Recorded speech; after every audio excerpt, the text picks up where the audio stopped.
Thank you for tuning in to the review video. Two things before we get started. One, I've taken the review worksheet that had all those notes for the 5 different categories, and I've numbered the categories 1 through 5. This helps us identify what specific area of the worksheet or the review sheet that we're using.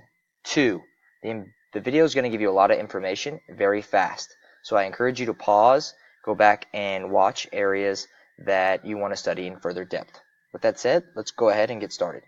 The first question is a function. I've numbered it number 4.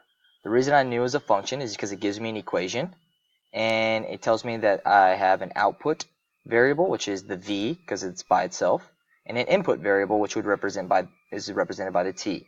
The first part of this question gives me an input, triple jump, and asks me to find the output, the vertical jump. So for the first part, I'm going to take out t, and I'm going to input the number that it gives me, 335. This produces our first answer, which is the output, the vertical jump. The vertical jump is 30 inches, 0.538 inches. That's what I can expect to jump if my triple jump is 335. The second part of this question is asking us how much more our vertical jump would increase if we triple jumped 25 inches further than 335. So where 335 is, I'm going to put plus 25 because we're jumping 25 inches further, and it gives us a vertical jump of 32.863. The question, however, wants us to know how much higher that is than our original vertical jump. So to figure out how much higher that is, we have to subtract the two numbers. And we get 2 inches, 0.325. And that concludes the first question. The question asks us to compare equations, whether or not they're equivalent or not. So the very first step is I type in the equation into Desmos. And you can see I've typed it in up here. Then it's giving me this option for sliders. I want to make G, H, S, and T a slider, so that way it can evaluate I. So I'm going to click this button that says All. And then I have all these sliders down here. What I'm going to do with the sliders is I'm going to change the values so that we don't get incorrect answers because we're using values that were identity. So 1 is an identity, we don't want to use that. It doesn't matter which values you choose, it's all going to be the same in it. So I've changed all the values, and now I know that A equals -5. So the first part is I'm going to take, well, our equation is -5 equals -5. Is that match up? Yes, -5 matches up with -5. That's what it means to be equivalent. So equivalent and match up, same vocabulary. Now I'm going to take the first expression, and I'm going to type it into Desmos. When I do that, it simplifies the first expression to -4. And I want to know what the second expression simplifies to. So I put G plus H into Desmos, and it simplifies it to 5. Does -4 match up with 5? No, it does not. So we're selecting, in this particular example, A. I'm going to do the same thing for the second equation. I'm going to take the left expression, A divided by G plus H plus T, simplifies to 4. And S simplifies, I've typed in S, simplifies to 4. Does 4 match up with 4? Yes, it does. So our answer here would be B. For number 3, I type in A. A simplifies to -5. Does -5 match up with the second expression, which is 5? Does -5 match up with 5? No, it does not.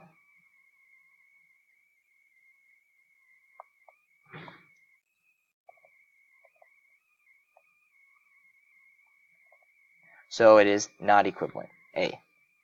The fourth one, we have 4 and 0. Does 4 match up with 0? No, it does not. So again, A. That concludes our second question. Number 3 and 4 are the same, so we're going to use the same strategy. The first strategy is I type in the inequality into Desmos. This is a solving inequality. Now I have two options. I have x is greater than or equal to -2, or x is less than -2, so I'm going to type in x is less than -2. Does it match up? Yes. If it wasn't that option, let's say I did x is greater than or less than -2, does it match up? No, that's not our option. Our option is this one. Why? Because they match up. It matches up with the original inequality that I typed in. So x is greater than -2. In this particular example, our answer is A. And I can see that the line is dashed and the shade is to the right, just like the number line is right here. Let's use that same exact strategy for question number 4. Here we have x negative 15 is greater than or equal to 120. The point of value is negative 8. So I'm going to type in negative x is greater than or equal to negative 8. That doesn't match up. Then it must be this one right here. X is less than or equal to negative 8. So there's two possibilities. One pointed out, one pointed in. It's the one that's pointed in. Why? Because it matches up with the blue shade. So our answer for question number 4 would be x is less than or equal to 8. And you can see solid line and the shade is to the left, just like it is on Desmos. That concludes question number 3 and question number 4. It gives me this linear system. I'm going to go ahead and identify what the solution is. The solution here is 2 for x and 3 for y. Now I'm just going to cross-check that by selecting F, that is the solution. Sorry. Selecting D is the solution. Tricky. And that can rule out F. Now it asks me, are both the slopes positive? This line right here is headed in the positive direction. However, the second line is headed in the negative direction. So I can rule that one out. Then it asks me if this equation is one of the lines. So you can see here, I've typed that equation in. Now all I'm going to do is compare to see if it is one of the lines. The way I compare is by starting with the x and the y intercepts. The x-intercept here is 3.2. That could be 3.2. The y-intercept is 8. That y-intercept is 8. It looks like it has the same slope. So I'm going to go ahead and check this one. I'm going to use that same exact strategy for the second line. Go ahead and compare the x and y intercepts first. The x-intercept here is negative 4, same as that. Y-intercept is 2, same as that. Good. This one is also one of the lines. Now I'm going to see, is 2, 3 our solution? If I click this button on, you can see by clicking it on, it's passing through the point that's right here. Is one of the y-intercepts negative? The y-intercepts that are negative would be crossing somewhere down here. Both of them have positive y-intercepts, so we can scratch this one out. The last part is the solution of the system of equations is on the y-axis. The y-axis is this right here, and it looks like our solution is right here, which is not on the y-axis. That concludes question number 5. Okay, question number 6, solving one variable equations. I've typed in the equation that it gave us. Now we're selecting all the ones that have the same solution. The solution here is negative 3. So I've typed in all the other ones. Now I'm just going to put the lines on. Is it the same solution? No, it's over here. The solution is positive 3. So that one's out. Third one. Sorry, that was the first one. Second one, 3x. That would be this one right here. Is it on the line? Ooh, it appears right on the red line, so I know it's a solution. Fourth one, third one, 1 minus 7x. Again, appears directly on the line. You can see that the line color changes. Solution, has the same solution. Fourth one, nope, doesn't appear on the line. We know it's not a solution. And last one, nope, doesn't appear on the line. We know it's not a solution.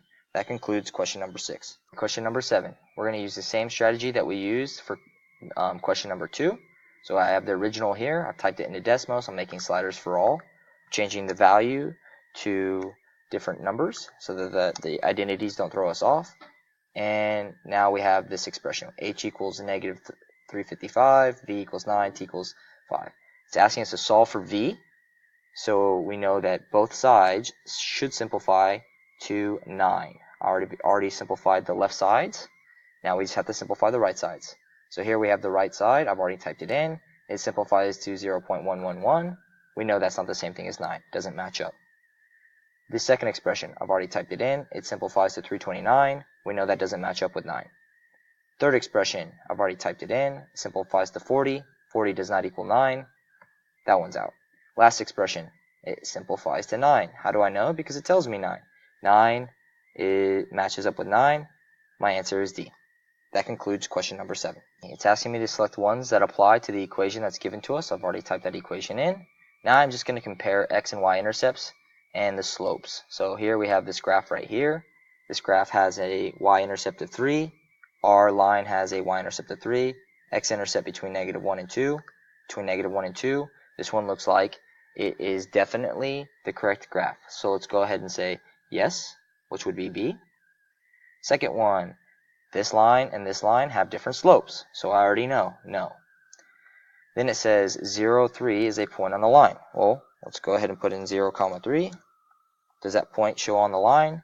Yes, it does. So we can say yes. Then it says, what about 0, 2? Let's take away the 3, put a 2. Is that point on the line? No, it just misses. So it's no, which would be A. The last one says, this equation could be used to represent a player at GameWorks if they were charged $3 for the game card, $2 per game. We know that 2 is a rate. We know that 3 is a constant. So if I build an equation, I have y equals 3 is my rate, or I'm sorry, 2 is my rate, 2 times x, and 3 is a constant because I've got to pay up front $3 for the card. Yes. You can see I've typed in that line. It matches this line. So I know, yes, this is definitely a line that would be modeled by the situation. That concludes question number 8. Okay, solving systems of inequalities. I've already typed the 2 inequalities in. I've typed in the table. If you didn't know how to type in the table, you just go add item, hit table. Then I plugged in the values, the coordinate points for each of these dots. They arrived right here. So I'm looking here, and I'm looking for the double shaded region, which is this region down here. And there are 2 dots that are close. However, one of the dots is on the dotted line, which would be I. I is out because it's on a dotted line. So the only dot in here is J. So I'm going to go down to my answers. Which one of these is J? J is this one. So my answer is J. Solving systems of equations. I've typed in both equations already. You can see here.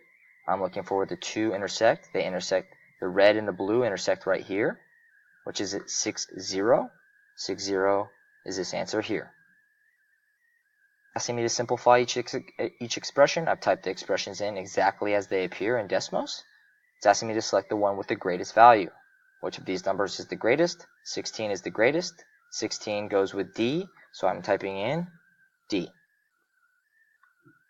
See which linear inequality is modeled here. I can rule out A. Why? Because the shade's above. Here we have the shade down low. I can leave this one in because it's a dashed line and shaded below. This one I can rule out. It's solid and above. This one I can rule out. It's solid and above. This one I can rule out because the line is a positive here. Our line is a negative. So what's my answer? My answer is B. Okay, I've typed 2 equations in. It's asking me to solve the system. The 2 lines cross at -10. So I'm typing in -10, 5. Okay, this one's a function question. It's giving me a bunch of inputs, and it wants me to find the output. So first thing I need to do is figure out which of these 3 does it fit into. 3 fits in between 0 and 5, so I know I'm using this. So in Desmos, I'm typing in 3 squared, and I get 9. Okay, I'm doing the same thing for the other ones. Where does 8 fit? 8 fits between 5 and 51, so I'm using this one right here. So I'm typing in 11.5 plus 2 times 8, which is 27.5. Last one, 80 fits in the last one. It fits between 51 and 80, so I know I'm using x minus 21, but I'm doing 80 minus 25, sorry. I get 55.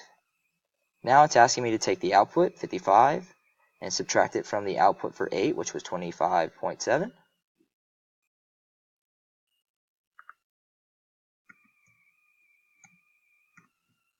And I get 29.3. Alternative way of solving this, if I type in each of the parts like this, and I make sure I define the domain with brackets, curly brackets like this, then all I have to do is type in f of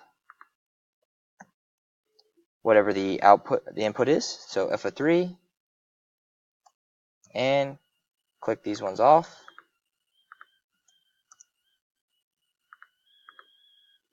and it gives me the output 9.